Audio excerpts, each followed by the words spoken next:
Hi, my name is Ed Lupton and welcome to another of my Discover Living videos. On this video, I'm going to talk about tunnel vision. This is our ability to focus so that we can arrive at the goals that we have set out to achieve.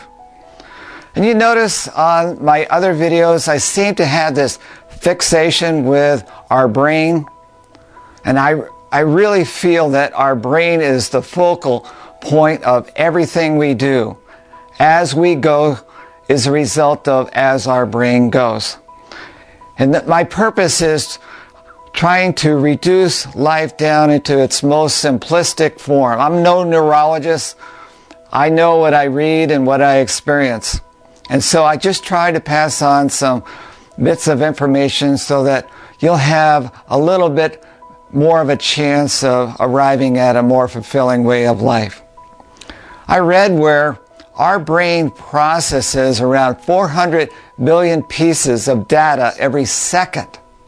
This is simply overwhelming. That all this information is being thrown at us every second.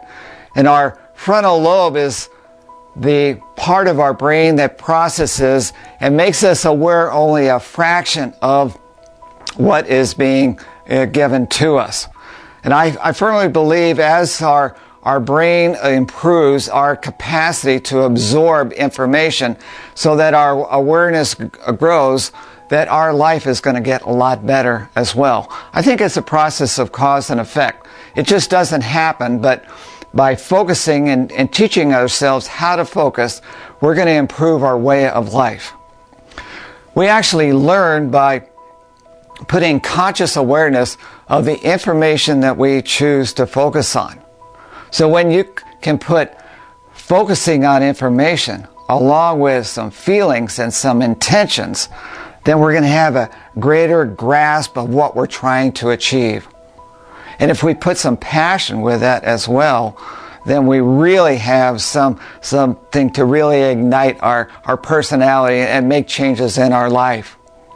But it comes back to our frontal lobe processing all this information. I don't know if you've experienced this, but I've experienced this many times driving in an automobile where you're driving along and all of a sudden 10 or 15 miles passes and you have no recollection of what took place over those last 10 or 15 miles. Seems like your frontal lobe has turned everything off and your subconscious is driving the car. And actually, from what I have read, our subconscious is guiding and making most of the decisions in our life. So we're driving along and we have no idea what took place.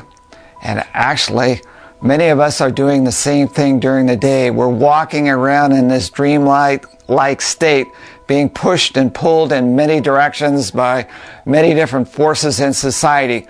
And it's our individual awareness, our ability to focus, improving our awareness, that we're going to be able to get greater control over our lives. What is also interesting is teenagers. Teenagers have a tendency to feel like they know everything, even more than their parents. Having been a parent of teenagers, I know this to be a fact.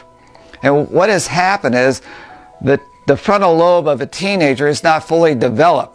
So that what happens is that they react before they have the ability to think. And so they're being pushed and pulled and they're making these quick decisions thinking they know what they're doing, and actually they're really falling on their face. More so this is true with terrorist organizations that manipulate these young kids into becoming suicide bombers, or these drug cartels getting these teenage kids. We just read about it recently, becoming hit women or hit men. And it's only because their brains have not been fully developed, their frontal lobe is not fully developed, so they cannot make the proper decisions, the educated decisions, the mature decision, so that they can improve their lives instead of destroying our lives. And so what I touched upon is when you're putting feelings and intentions and passions to those thought processes, then we have a greater chance of improving our reality. So we have the the ability to improve our reality by improving our thought processes. We take it another way. If we use the example of a Buddhist monk has the uncanny ability to reduce his thought processes down to a single thought. And usually it's a thought of compassion, which set his mind at ease. I experienced this as a professional baseball player.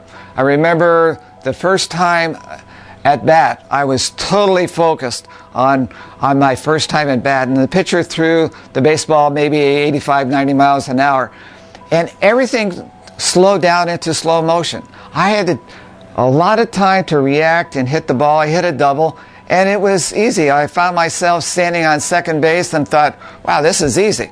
It was only because, for whatever reason, my ability to focus, my tunnel vision, slowed everything down.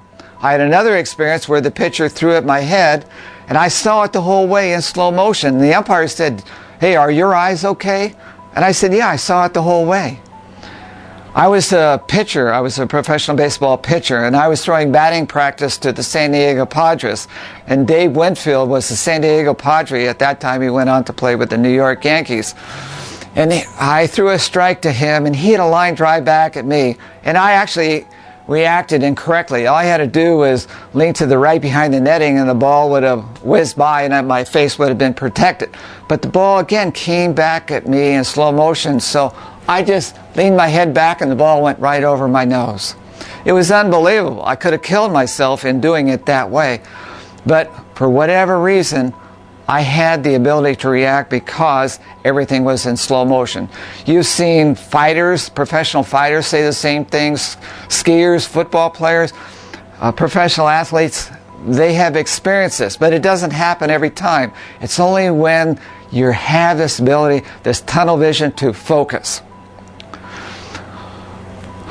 Sometimes you heard the expression, well, I was in the zone, okay? And when you're in the zone, you seem like you're in control. I remember standing on the pitcher's mound and feeling, wow, I'm in control. I'm in the zone. And I knew I was going to get the batter out. And almost all the time I would do that. And other times when I had doubt, that was a time when bad things would happen. And baseballs would be flying all over the ballpark. So when we have our fears and anxieties, this leads to a greater possibility of failure. When we have these fears and anxieties, we also have, and many times, an inability to sleep, because all these thoughts, this awareness is turning the other way. It's going fast and furious in your mind, where you're being inundated with all these thoughts, and you can't control your thought processes, so that you can't relax and sleep. You actually sleep in the delta level of brain activity. And you need to get down to the theta and delta level of activity, brain activity, to relax the body so that you can get good rest. On another video, I'm going to talk about holosync. And I use it myself, and you don't have to use meditation. It's through a CD, and it will actually lower your brain level into your lower levels. And actually, it's a learning level as well. If you're conscious during that period of time, you can improve your learning, so you can make changes in your subconscious to actually improve your brain activity and become much more positive. And I'll talk about that on another video. But again, through tunnel vision, you're going to improve your awareness. You're going to get feeling and intentions and passion along with this awareness, so that you're going to have a greater ability to make these changes that you want in your life. So again, this isn't hard information. It's technical, but reducing it down to very simplistic ways, I know you can make some real positive changes in your life to make your life much more fulfilling.